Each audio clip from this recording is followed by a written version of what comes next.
Hello everyone, তোমরা সবাই কেমন আছো? আশা করি সবাই ভালো আছো, আর তোমাদের আশীর্বাদে আমিও খুব ভালো আছি।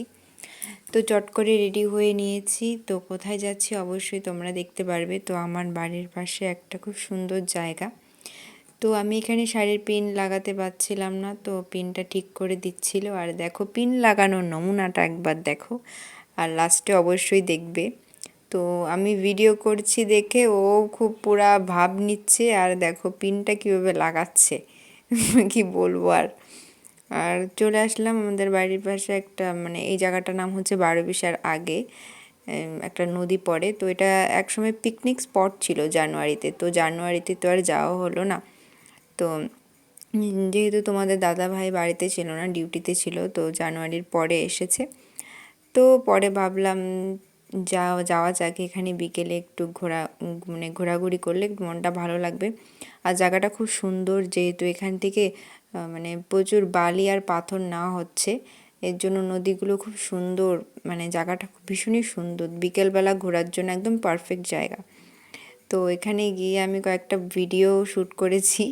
তাই আমি বলেছি আমাকে কয়েকটা ভিডিও করে দাও। তো খুব সুন্দর একটা ভিডিও করে দিয়েছে আমার, আর ফটোও তুলেছি, তোমাদের সাথে সবটা শেয়ার করব। আর তোমরা আসতে চাইলে অবশ্যই আসতে পারো, জায়গাটা খুব ভীষণই সুন্দর। এটা হচ্ছে 12বিশার আগে একটা নদী পড়ে, নদীটার নাম ঠিক রায়ঢাক আর কি। তো ওর সাথে আমি কয়েকটা ছবি উঠে নিয়েছি। তো আর এই মন্দিরটা হচ্ছে শিব মন্দির হচ্ছে। তো এখানে বিভিন্ন ধরনের মন্দির পাবে, শিব মন্দির আছে। তো মন্দিরটা কমপ্লিট হলে আরও বেশি সুন্দর লাগবে। তো এখানে ফটোশ্যুট হচ্ছে আমাদের। তো ভীষণই সুন্দর জায়গাটা, আমার তো খুব ভালো লেগেছে। আর দেখো, প্রায় সন্ধ্যা হয়ে যাচ্ছে, জায়গাটা এতটা সুন্দর।